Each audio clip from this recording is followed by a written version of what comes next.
My name is Deb Van Dynen. I'm an Associate Professor of English Education at Hope College, and I have the honor of being the NEA Big Read and Little Read Lakeshore Director.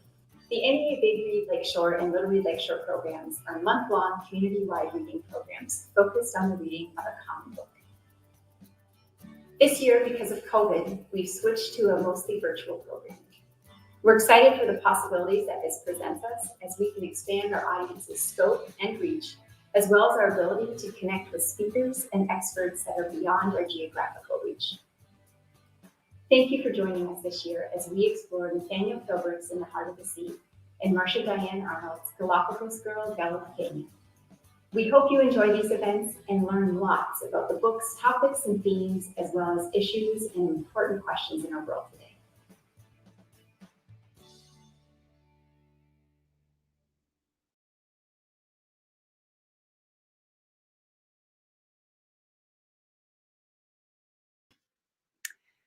Hi, everyone, and welcome to our Big Read Lakeshore event today, this author event. This event is in partnership with the Jack Ridl Visiting Writer Series at Hope College, and we are thrilled to have you join us this afternoon. Whether you are one of our Lakeshore readers from West Michigan or from farther and farther away, we're so thrilled to have you here. My name is Deb Van Dynen. I'm an Associate Professor of English Education at Hope College, and I'm the Program Director of the Big Read. As part of our Big Read program this year, we have been looking at historical nonfiction texts, and we've encouraged our readers to think about the concept of history, whose history tends to get told, whose history gets silenced or overlooked. We want our readers to reflect on these concepts. And to this end, we've encouraged our readers to read Dr. Erica Armstrong Dunbar's book, Never Caught, The Story of Ona Judge. Today we are thrilled to have Dr. Dunbar join us to talk about this book and to encourage us to think about history in new ways. Hosting today's event is Dr. Reagan Postma-Montano and her children's and young adult literature Hope College students. Reagan teaches young adult and children's literature at Hope College, in addition to a variety of courses within the departments of English and world cultures and languages. She received her PhD in Latin American literature, and she has a forthcoming book that I personally can't wait to read, entitled Tactics of Hope in Latinx Children and Young Adult Literature. Reagan is a phenomenal scholar and professor and a good friend of mine, and I'm delighted now to turn it over to Reagan. Thanks, Reagan. Oh, Deb, thank you so much. And thank you all for being here today, especially to Dr. Dunbar for being with us. So Deb asked me to share a little bit about my class this semester. And so the class is Children's and Young Adult Literature 300 level English class. And the subtitle this semester is Diverse Books Matter. And so we really focus on questions of representation, diversity, and equity in children's literature. Everything from picture books all the way to young adult novels in a variety of genres. So back in August, mid-August, we started the semester with Chimamanda Ngozi Adichie's TED Talk, The Danger of a Single Story. And if you haven't seen it, I highly suggest you check it out. So in her TED Talk, Adichie reminds us of the power of stories and the need to consider whose stories we listen to and whose stories we don't. She also asks us to think about the value we place on stories and what's at stake for readers and listeners of these stories. So I'm delighted that now, in our last week of the semester, our final book, Never Caught, The Story of Ona Judge, invites us to delve deeply into these questions as we consider the stories of the founding of our country, stories of George and Martha Washington, and now a new story for some of us, the story of Ona Judge. And I want to give a special thanks to my class and their work preparing for hosting this event. You just saw a picture of them a minute ago. We enjoyed a rich discussion of the book on Monday, and we have with us today 5 student representatives that will be helping out, asking questions. And then we also have a number of other students that are joining us and watching today, and they also helped by reading the book, writing questions, researching our author and the historical time period. So I just want to say thank you to you all for your participation and help today. For our audience, if you have questions, feel free to add those in the chat. We're going to have, after questions from my students and some wonderful middle school students, we're going to have hopefully a few minutes for questions from general audience as well. So now my student Emmy will introduce Dr. Dunbar. Thank you. All right. Hello, my name is Emmy Herman, and I am a junior here at Hope College studying English and theater. We would like to welcome and thank Dr. Erica Armstrong Dunbar for joining in a conversation about her recent book, Never Caught, The Story of Ona Judge, Young Readers Edition. Dr. Dunbar grew up finding joy in reading and sought out what she called true stories, stories she later recognized as historical facts in the field of history. She went on to receive her BA in History and African American Studies at the University of Pennsylvania, and an MA and PhD at Columbia University. Dr. Dunbar is currently a history professor at Rutgers University, as well as the National Director of the Association of Black Women Historians. In her professional life, Dr. Dunbar found her passion for telling the stories of Black women who could not share their voices in their own time. Thank you for joining us, Dr. Dunbar. Well, thank you. Thank you for that great introduction. And I'm really happy to be here virtually with you. And, I think that right now it's sort of fitting to talk about someone like Ona Judge, in part because when I think of her name, the words that come to mind almost immediately is courage, is patience, and I think we all sort of need a little of that right now. I'll talk just a little bit about sort of how I came to write about Ona, and also just sort of my work as a historian. I consider myself to be a very fortunate woman because I get to do what I love to do every day, and that's read and write and to teach. And so I before Never Caught, I'd written another book about how Black women became free in the North during the 18th century. And so I was digging around in the archives like nerdy historians do, the places that we love the best, the archives. And it's been hard on historians right now because so much of what we do when we're writing and piecing together the lives of folks from the 18th and the 19th centuries, we rely on the archives. And because of COVID, so many of the archives have been closed. So for many of us, we're sort of in this, we're on a sort of temporary pause.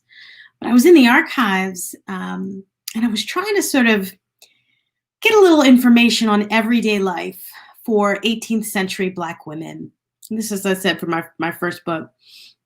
And so the best way to do that, and this is what I tell my students all the time, is to go to the newspaper, right? Read the newspapers of the 18th century, and you'll know what was on their mind, whether it's about politics or what they're selling in their advertisements, or even just sort of some of the other sort of shorter stories that appear in the newspapers. So I'm sitting at an archive in Philadelphia, and I'm on the microfilm machine, which for those of you who don't know microfilm, I'm dating myself here. This was before everything is digitized, right? So it's not sort of typing in something and whoop, something appears. You're actually literally looking through the reels of microfilm of newspapers. And so I'm just sort of casually going through them, looking to see what I can find. And so I'm looking through the newspaper, the Philadelphia Gazette. And the date was 1796. I was looking at that year. And I'm sort of looking through, and then I come across a runaway slave advertisement. And it kind of stopped me in my tracks a little bit, in part because I thought, okay, well, that's a little weird. It's the late 1790s, and slavery is almost, or at least it's on its way out in Philadelphia. Who's advertising for a runaway slave? And so I read the first few lines of the advertisement, and it stopped me in my tracks. And it read something like, absconded from the household of the President of the United States. And I was like, wait, what? that was the moment where I was sort of doing like this, like, okay, what am I reading here? And then I'm doing the mental math really quick, like 1796. Okay, that has to be George Washington. And I read the advertisement, and there she is, right? There's her name. There's a description of this woman who they called Ona Judge. And all of the documentation from the Washingtons, they always refer to her as Oni. I refer to her as Ona. That's the name that she went by at the end of her life. And so I use that as a marker of adult dignity, of a name she chose, or the name that she went by. Oni, I argue, is like the diminutive of her name, a nickname, Bobby, Billy, Timmy, Oni. So I go by Ona. And so I thought, there are two things that ran through my mind almost immediately. One, okay, how is it that I'm a specialist in early African American history, women's history in particular, and I don't know this woman's name, and I don't know this story? There's a real problem with that. And then the second feeling I had was sheer delight and excitement, because I was like, okay, well, this is clearly going to be in my book. And I was really trying to figure out how to maybe pull it into the first book. And then I thought, no, this is going to require more time and attention. And so I finished the first book, went to writing the second book. And basically, this led me on a 9-year journey of uncovering the life of a woman whose grit and determination helped me really to write a book that did two things. And when I say a book, I'm talking about both the adult version and the middle grade reader of Never Caught. And what I wanted to do with these books, is to do two things, really. One, I wanted everybody to know who Ona Judge was, because I thought her story was so compelling and powerful, to imagine and understand that a young woman, a young enslaved woman in her early 20s, stood up to the most powerful family in the new nation as an enslaved, illiterate young woman. That is a compelling story. But the other thing that I wanted to do was to be able to tell the founding of the story, or the history of the founding of the nation, through the eyes of Ona, through the eyes of an enslaved woman, not through a sort of top-down George Washington, Thomas Jefferson, Ben Franklin kind of story, but to get at really another version of who founded this nation and how and why. And Ona's story allowed me to do that. She moved all across the new young nation. She lived in Virginia. She moved to New York. She moved to Philadelphia, and eventually to Portsmouth, New Hampshire. That was kind of all of early America. At that point, the South, the Mid-Atlantic, and New England. And so it became very clear that Ona's story would be a portal into telling a larger story about the founding of the nation. So I wrote the adult version of Never Caught, and almost the moment that I turned it in, I knew that I wasn't done. And I knew that it wasn't enough for me to simply write a book for adults and adults only. And that if I really wanted to have an impact, and I really wanted for many, many people to know Ona's story and this version of the founding of the nation, then I needed to write for younger readers, and to write for teachers, right? The argument that I always give is, you got to give teachers the tools. Teachers are rock stars, and they do so much, and we owe them a debt of gratitude, and they often do so with very little in the way of resources and time. And so for historians like myself, it's important that we give teachers the tools to teach a different version of U.S. history. And it's incumbent upon people like me, historians like myself, to not simply write for adults, but to write for younger readers. And that is how you truly change a narrative.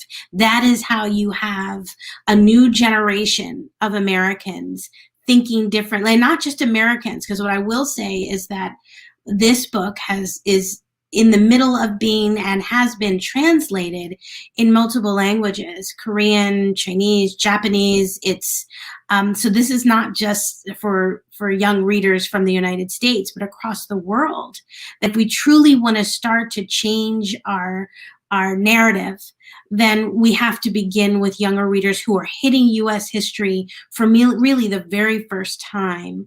And so really it's been just an honor and a pleasure to be able to hang out with Ona for the past 10, 12 years and to share her with you.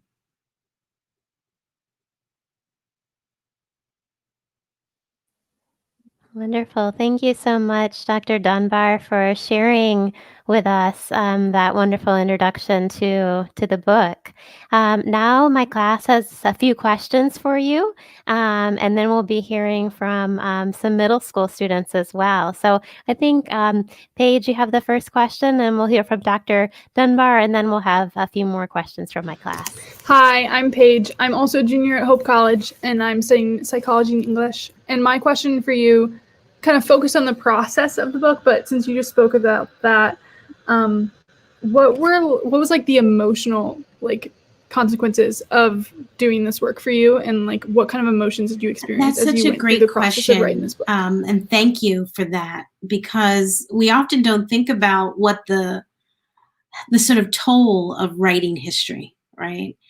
You don't think about what it means to the historian who's in the archives, right, reading through things. And I'm a historian of slavery, right?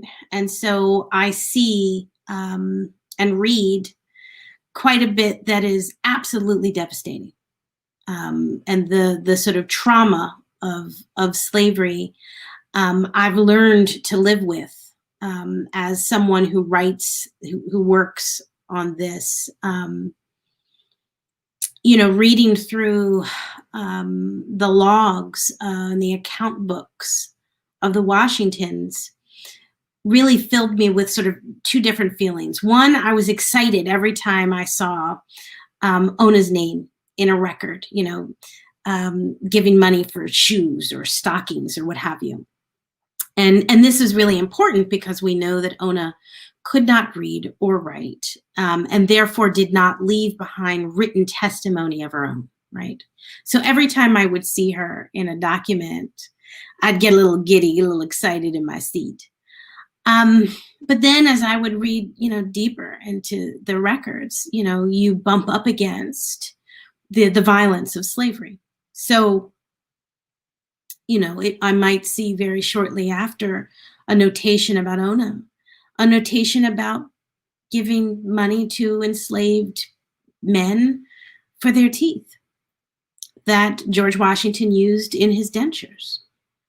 And so that's a moment where, as a historian and as someone who understands the way we have fashioned George Washington as the first president, as the leader of the American Revolution, the army, the military of the American Revolution, and the way we've idolized him in terms of our national narrative. You run up against these moments of the inhumanity connected to slavery. And you remember that he was indeed, as was his wife, a slaveholder. And so I'd argue that it's, those feelings that I would have, in the archive when I'm reading, my feelings would go up and down, depending on the day and depending on what I read. The other part about being a historian is that you spend a lot of time alone and quiet, right? Because you're reading and you're writing and you're thinking. And so I could spend an entire day in the archives not having spoken to anyone. Even when you're asking for the materials you're looking at, you write it on a call slip, you hand it in to the librarian, you sit in your seat, you wait until it comes.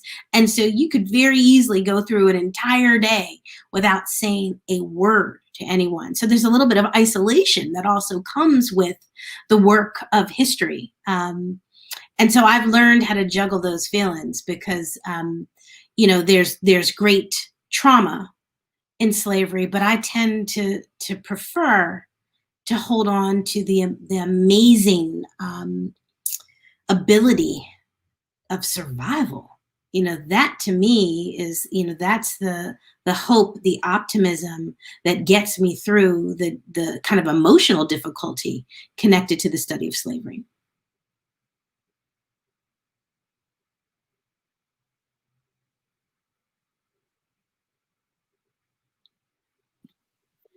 Okay, so my question is, what was the process like to adapt the original text into the Young Readers edition with your co-author?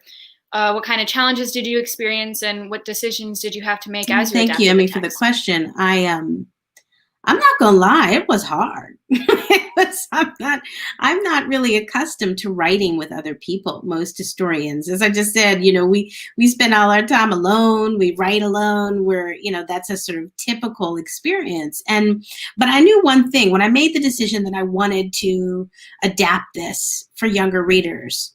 I didn't even for one moment think that I was just going to do it on my own, because I had never written for young people before. And it's kind of like, when your toilet breaks, you call the plumber. You don't try to fix it yourself, or at least you shouldn't try to fix it yourself. I call the plumber. I don't tell my husband. I call the plumber. And it was sort of the same kind of philosophy for this book. Like, I needed to partner with someone who had experience writing for children in order for this to land, right? And I had a dear friend who had been super supportive of me in writing this book. And she was a children's writer. She wrote fiction, or writes fiction. And our sons were actually in the same class in school, right? In elementary school at this point. And I approached her, and she had read the book and she knew so much about it. And I said, what do you think about partnering with me on this? I know you don't know the history. I know you're not a nonfiction writer, but I think we can bring our skill sets together and write something. And so she said yes. And it was really difficult. She's a dear friend, still my friend. So that means, it worked out. But she was a fiction writer. So sometimes she would write things and I would, read it, and I'd say, okay, Kathy, that didn't happen. So we can't write it. That's called fiction. This is nonfiction. And she would say, yeah, but it would be so much more interesting if da-da-da-da. And I'd say, yes, I get it, but this is nonfiction. So we can't use the same things that we typically use in fiction. So there was a lot of back and forth in terms of style, style and structure, right? And so we would sit down and we would talk it through, literally, every day. And we would work on each other's drafts. And so it was something I had never done before. I'd never written a book with someone else. And it took a little longer, too. I mean, we had, of course, the adult version to work from. But it required a different kind of patience and also a sensibility. I always followed her lead when she wanted to make a point about the way younger readers hear or read something. And I would always sort of flag that, pay attention to that. And so really it was a collaborative process that, it's a process. Even the sort of cover art on the book, I was very involved in with the artist who rendered Ona, because we don't have images of her. We have to go simply by description. But I thought it was really important for young readers, as opposed to for adult readers, for them to have an image, a vision of what Ona could have looked like, as opposed to the adult version. I don't have an image of her face on the book because we don't have a portrait or an image of her. But I thought for young readers, it would be really important for them to see an identifiable young Black girl on the cover of Never Caught.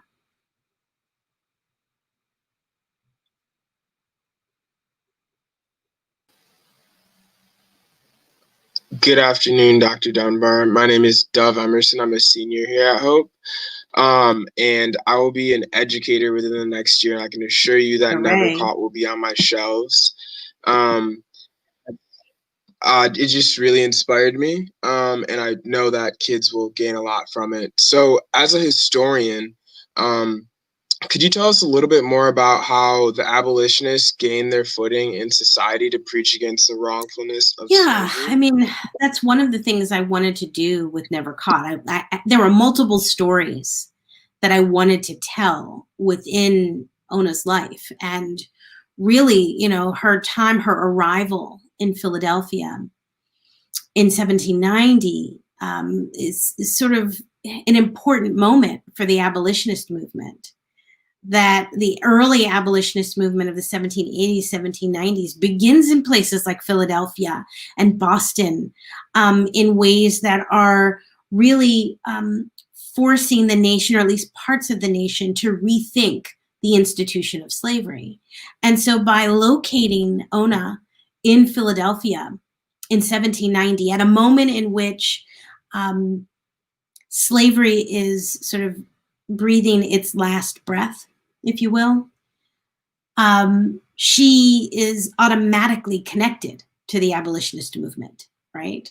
And later on in her life, she definitely is. She, fortunately for us, leaves behind 2 interviews that she gave to abolitionist newspapers. So whether she knew it or not, I mean, she certainly wouldn't have called herself an abolitionist, but the work that she did, meaning emancipating herself, was the work of abolition.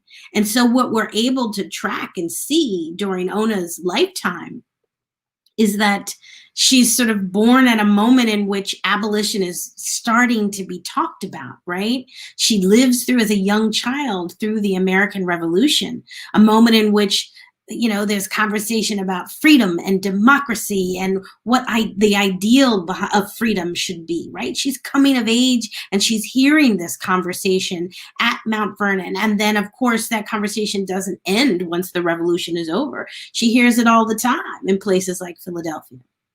And, she lives this experience, and she lives through a moment when the abolitionist movement starts to grow, the 1820s, 1830s. By this moment, Ona, of course, has run off. She's escaped. And she's really quite dependent upon those with abolitionist sentiments, feelings, those who are willing to assist and help and aid her in whatever way she needed. So she's sort of symbolic of the abolitionist movement, right? And I think what a better symbol than an enslaved person who lived within the household of the first president of the United States. And this sort of reminds us that from the founding of the nation, this issue of slavery, the issue of human bondage, was central and contentious, right? And that's part of the reason I made the decision to focus on Ona and the Washingtons, because it reminds us of that. Here we are in the president's household, right? Here we are with an enslaved woman who was technically owned by Martha Washington, right? Also reminds us that white men and white women are slaveholders, both, right, as well. And I thought, by focusing on Ona's story, because let's be very clear here, there were countless other people who ran away from the people who called themselves their owners, right? From enslavers. Ona happens to be someone who was technically enslaved by, the most famous people in the country at the time, in the new country. And for that reason, and because of his power, Washington's power, it's important to think about who she was and what she symbolized. It was like this direct conflict from the very beginning, and the incredible way that she made the decision to escape and to remain untethered, right, from the Washington's household. That's the almost, unbelievable part. But except for that, it did happen. It's sort of like when I lecture on Harriet Tubman, and I talk about how she, managed to go back and forth to Maryland over 13 times and rescues over 60 to 70 people on the Underground Railroad. People like, wait, what? And she never lost anybody? That's almost unimaginable, except for that we have the documentation that shows us that in much the same way. That not only did Ona escape, not only did she engineer this escape with the help of the free Black community, who were central in this abolitionist movement. Oftentimes, when we learn about abolition in high school or even middle school, there's a lot of attention placed on people like William Lloyd Garrison and other important yet white abolitionists. And there's often not a balance about who those Black abolitionists were that were actually shuttling people to freedom. Right? So it's important that William Lloyd Garrison was there with his newspaper, the Liberator, and an advocate, but it was people like Richard Allen in Philadelphia, who was one of the founders and the first minister at Mother Bethel AME. It was people like him who were deeply involved in abolition, and they were doing, the work of both arguing for the end of slavery, but they were also doing the hands-on work, right? We can sort of compare that nowadays to kind of the work of the sanctuary city, right? They're helping fugitives who are fleeing from anywhere south of Philadelphia to the north. They're feeding them, they're clothing them, they're helping them move further north or eventually up to Canada. This was, the sort of the networks of abolition at play. And Ona taps in to that network. She never tells us who. She never names names because she understands that it's actually illegal to help an enslaved person run away from their owner. When we think about the legislation about that, George Washington was the first to sign a fugitive slave law in 1793 that gave Southern slaveholders the right to go anywhere to recollect their runaways, their fugitives. So when we think about the legislation, think about that though. While Washington is crafting that legislation in his house, he's right, or not in his house, in the State House, right? They're writing about, okay, we need to have some kind of safeguard for Southern slaveholders to get their property back. While he's doing that, Ona is living in the house in Philadelphia with him and would have, of course, been hearing this and would have known what the laws were and would have known that it would put anyone at risk who helped her, any abolitionist at risk. So she's a part of this abolitionist network. She leans on it and is sort of a part of it for the entirety of her life.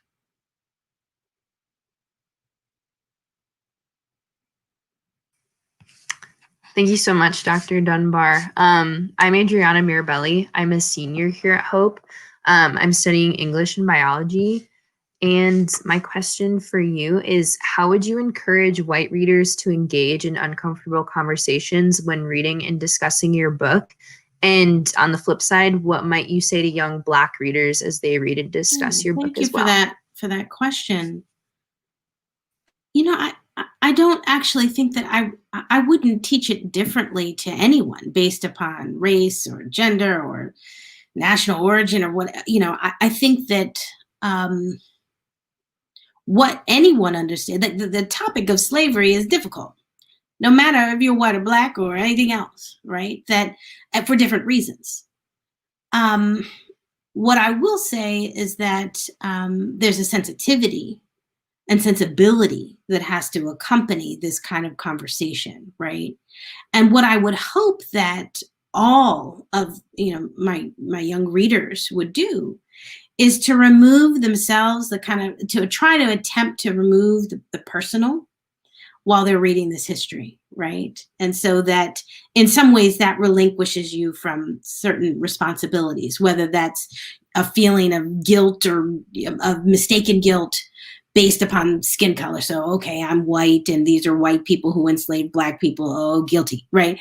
Or the reverse, which is I'm a person of African descent and Black, and therefore I feel uncomfortable because of the degradation of slavery that was placed upon the bodies of Black people. And I tell all my readers to try and step back from that. It's hard, but in part it's hard because we have so many vestiges of slavery that are still very apparent today. But I encourage all of my students, all of the readers, to not be afraid, to tackle the hard subjects, right? It's sort of like any other subject, when you're in your mathematics class and I don't know, if you're in 8th grade, we use that algebra 2 or something like that. And, you have these equations that look bananas and you just don't know how you're going to figure it out. But once you do, you feel accomplished and like you are ready to move on to the next level.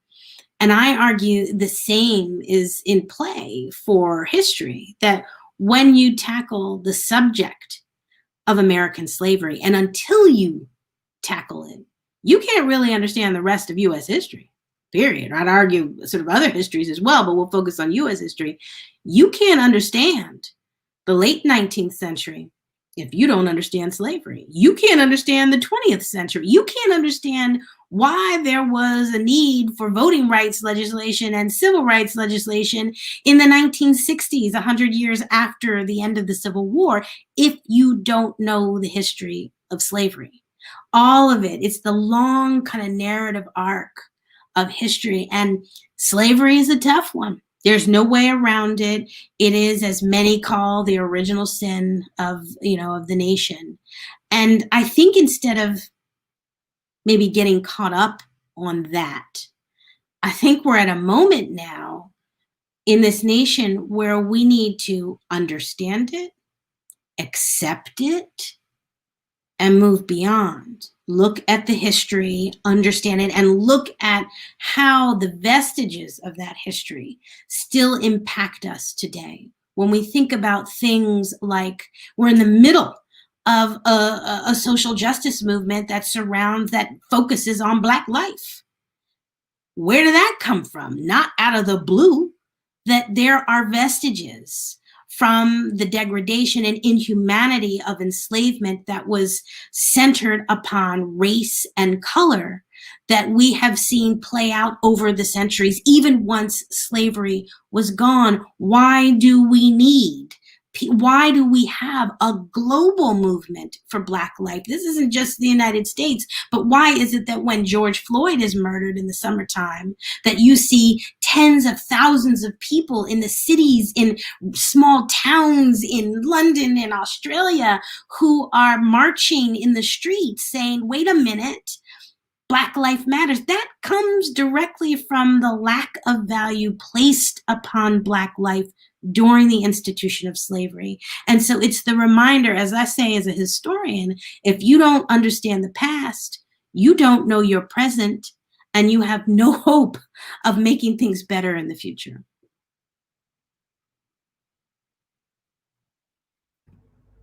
Hello, Dr. Dunbar. My name is Whitney Wegener, and I am a junior at Hope College, and I am studying elementary education with a focus in English language arts. And my question to you is, what advice would you give to teachers when discussing issues of slavery, well, that's specifically with great younger question. students? Thank you for that, Whitney. I touched on this a little bit before, but I think that the one thing that a teacher must bring into the classroom is sensitivity. And to also recognize one's own blind spots, right? That you may have gone off and gotten an education, gone to college, maybe got a master's, and you feel prepared and ready to move into a classroom. But there are certain things that we don't know everything, and because the issue of enslavement, that history is so charged, even for young people.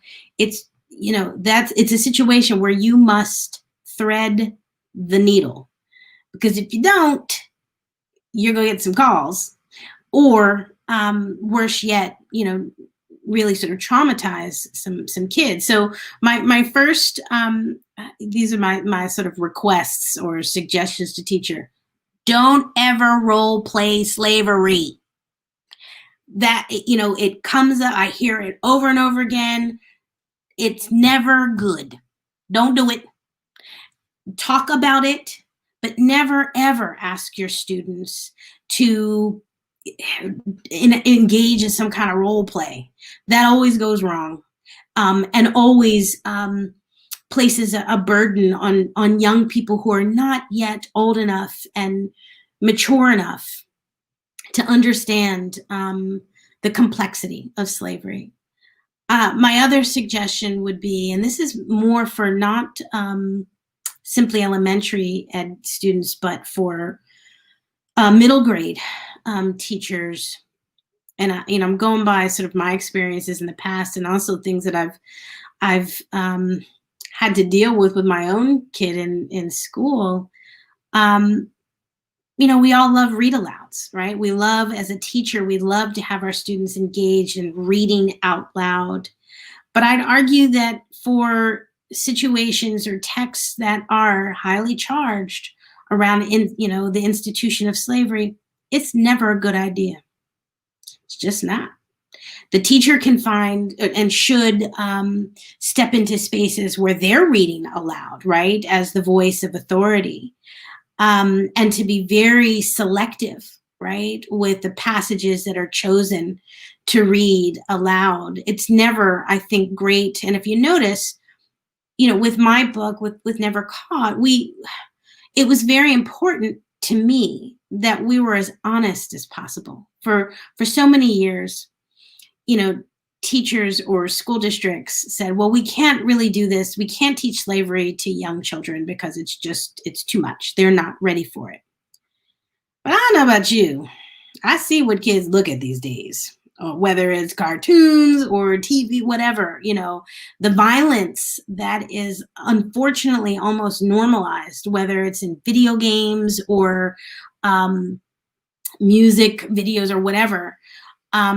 Kids know it. Now, I'm not suggesting that we need to throw more violence into kids, but what I'm arguing is that if they can see that, they're ready to hear the stories told in a sensitive way about the violence attached to slavery. So I didn't, this wasn't an exercise in kind of glossing over things. I tell it straight in much the same way that I would, that I told my own kid when it came time to have a conversation about slavery. And of course, my poor child caught it way too early than most other, because, his mother's a historian. So poor child heard way too much. But honestly, I believe in being kind of a straight shooter and giving children the opportunity to sit in that and to feel comfortable asking questions about it and to wrestle with the violence attached to the past, so that by the time that they are in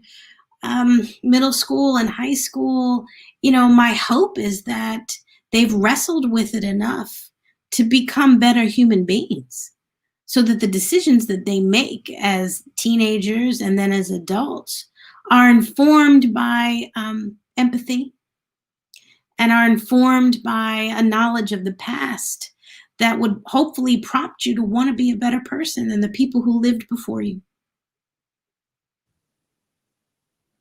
Thank you so much for those helpful suggestions, Dr. Dunbar. I know we have quite a few pre-service teachers in our class, and it's just great to hear from you. So now I'd like to introduce Jessica Kewitt. She's a Cityside Middle School teacher, or she's a teacher at Cityside Middle School, rather, and with Zeeland Public Schools. And we're so excited to have her with us. We know that her students read Never Caught and are creating some art in response. And she's going to be sharing with us some of the questions that her middle school students have. So thank you so much, Jess, for being here with us and for sharing your students' questions. Thank you for having me here. Dr. Dunbar, it's just been a thrill to listen to you. A lot of the things that you have said have answered some of the questions. So I'm going to give you some questions, but maybe a little bit more of impressions from my students. We have had a very interesting time. I have 2 different classes, and I actually I teach art right now, and we have been part of the Big Read for several years. But I come at it also with the background of having been an historian, and so a history teacher. And so we started by asking questions about slavery, about what the kids knew, so that we would kind of prime them.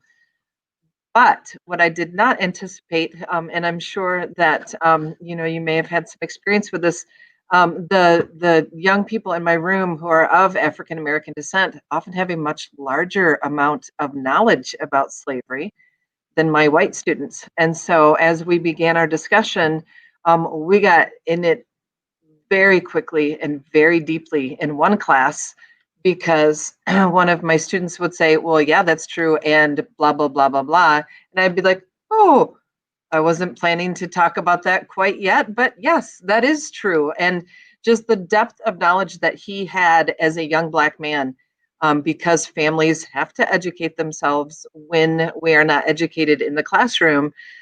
So he definitely, as a teacher, I would not have gone quite so quickly. It was maybe not as sensitive as I would have immediately. And so that was something that was not foreseen, but it was deep and it was good, and we made it through it.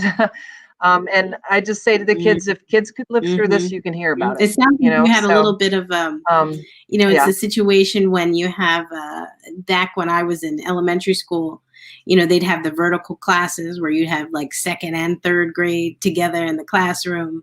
And the 2nd graders aren't where the 3rd graders are, right? They're coming with different questions and different skill sets, and you're trying to make it all work at once. That's why they kind of did away with vertical classes.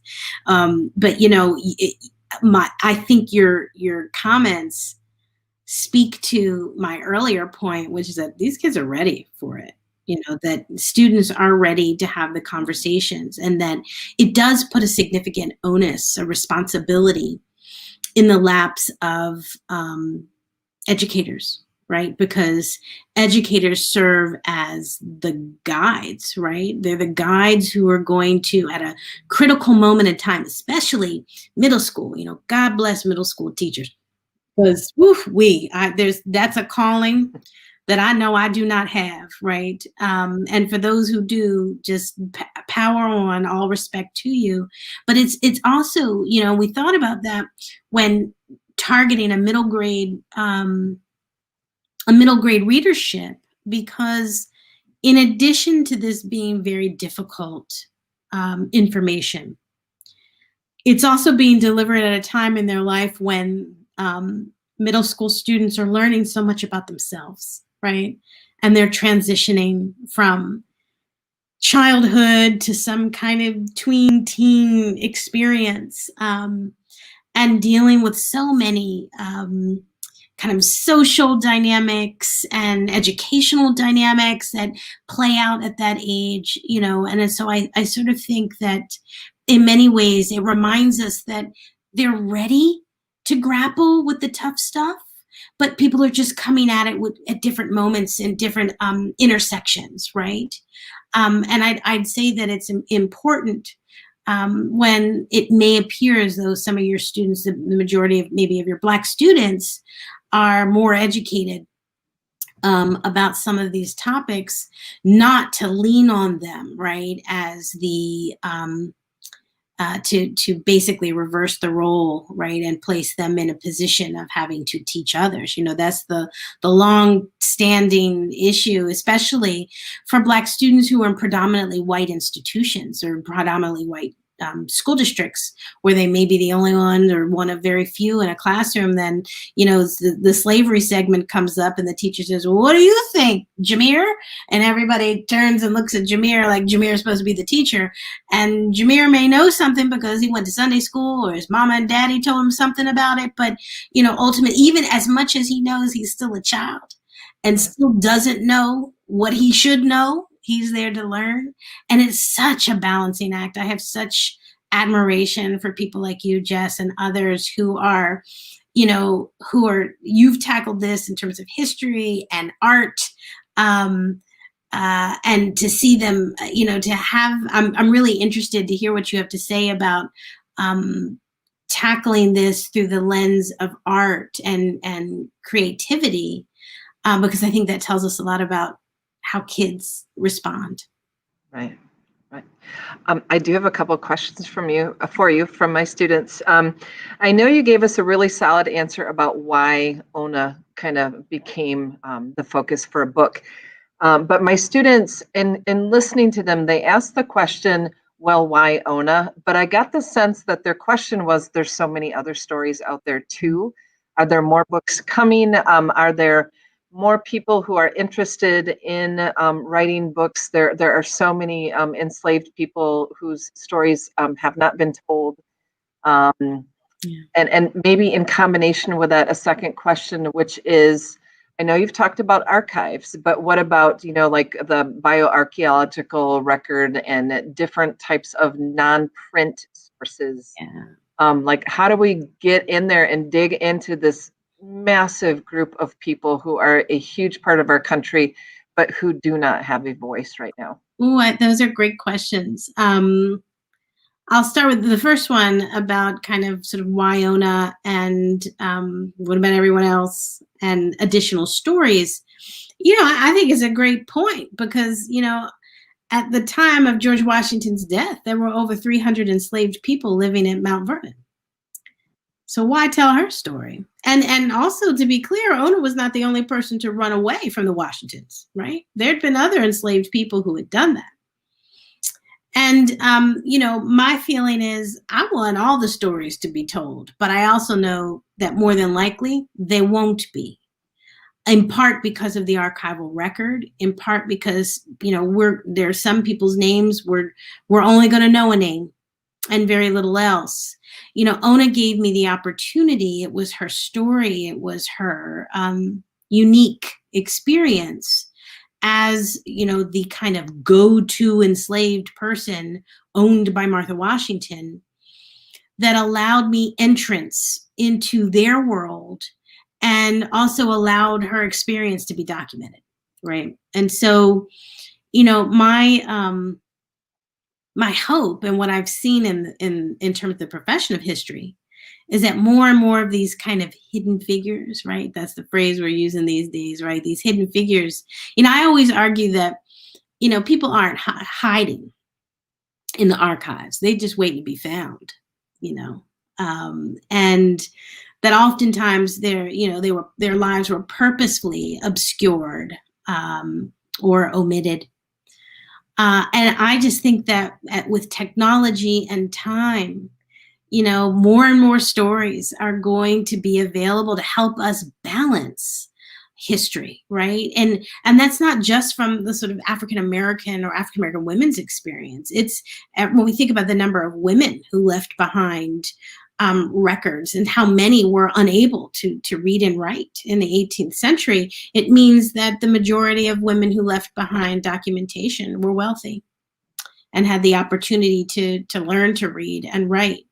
And so once again, this speaks to the question of who gets to tell history, right? Who gets to tell history, who owns that history, and how is it distributed? So my goal, my hope, and something that I know will happen is that more and more of these stories will be told over time. The second question is fascinating, sort of asking me to think about the other kinds of source material, not print related, that help us get at the story. And I'll tell you, one of the first things that I thought of when you asked me this question was about DNA.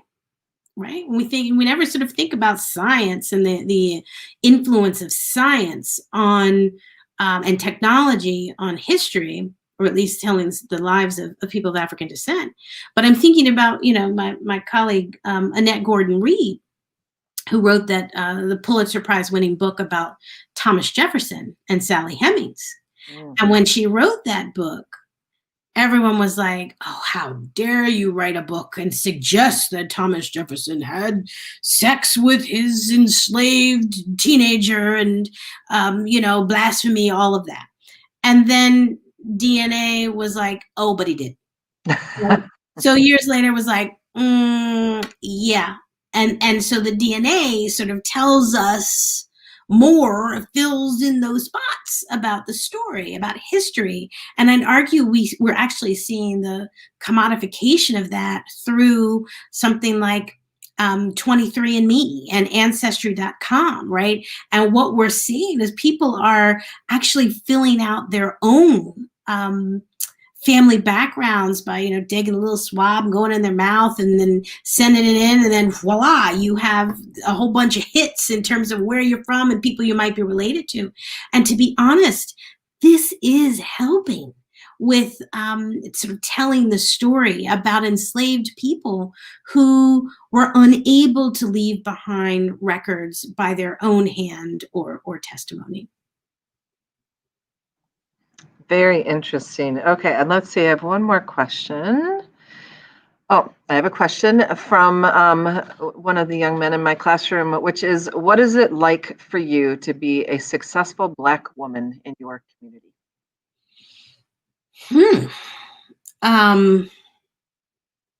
It is a privilege, it's an honor, and it's a responsibility. And I don't really sort of wake up in the morning and ask myself or say, Erica, you're a, successful Black woman. But I appreciate the thought. I don't think of myself like that. I see myself as someone who's invested deeply in simply telling the stories of Black people, and that I am leaning on standing on the shoulders of my own relatives and ancestors who came before me. My grandparents immigrated from the Caribbean, and my grandmother was from Barbados, my grandfather's from Jamaica, and my grandmother had a 6th grade education, and she cleaned floors in hospitals. She was a maid. And my grandfather had a high school education. He unloaded crates and off of ships down to the Navy Yard in Philadelphia. And they lived through the most terrible things. They lived through the pandemic of 1918. They lived through a Great Depression. They lived through Jim Crow. They lived through so much that I can't even imagine. And they managed to always find some way to be optimistic, to be progressive and move forward. They educated their children such that, my father went to college, and then I went on to get the first PhD in my family. And, it's a sort of reminder to me. I know that my success only comes because of their hard work. And so it's hard for me to take accountability or responsibility for success. I see that as really just the good fortune of having ancestors, whether they're ones I know, who my grandparents who came to the United States in the early 20th century, or my ancestors who in one way, shape, or another survived a traumatic Middle Passage. I don't see it as success. I see it as good fortune and survival, and also a commitment to make certain that our stories are heard and that they are central. Thank you so much. It's been so fun asking you questions. Thank you. Yes, Dr. Dunbar, thank you so much. So before we close, I just wanted to point out there were a couple comments from Chris Thule Van Dam and his 9-year-old son that are watching, and also read your book, Harriet Tubman, She Came to Slay. And then Professor Susanna Childress also just said, the so moving, fascinating, compelling. And I know that Professor Susanna Childress is also going to be leading a book discussion group at the church Maple Avenue Ministries on Never Caught. So it's exciting. Thank you both, Chris and Susanna, for being here and your comments, and to our other audience members as well. And then Paige is going to close us out with a brief thank you. Yeah, thank you, Dr. Dunbar, for taking time to share with us and answer our questions today. We appreciate your insight and honesty when answering our questions as we reflect on histories that have not been told and those who have been silenced. We would also like to thank you for touching on topics that can sometimes feel uncomfortable, such as slavery, racial injustice, and gender inequalities. It will only help us learn and grow. This conversation is one that we hope will continue in our community and nationally, and we are very thankful for your book and how it opens pathways for critical education. Thank you again for taking time to talk to us and to answer our questions. We also want to thank the Big Read, Little Read, and Jack Ridl Visiting Writer Series organizers for coordinating this event, and thank you all for joining us today. We encourage you to check out more Big Read and Little Read events this week.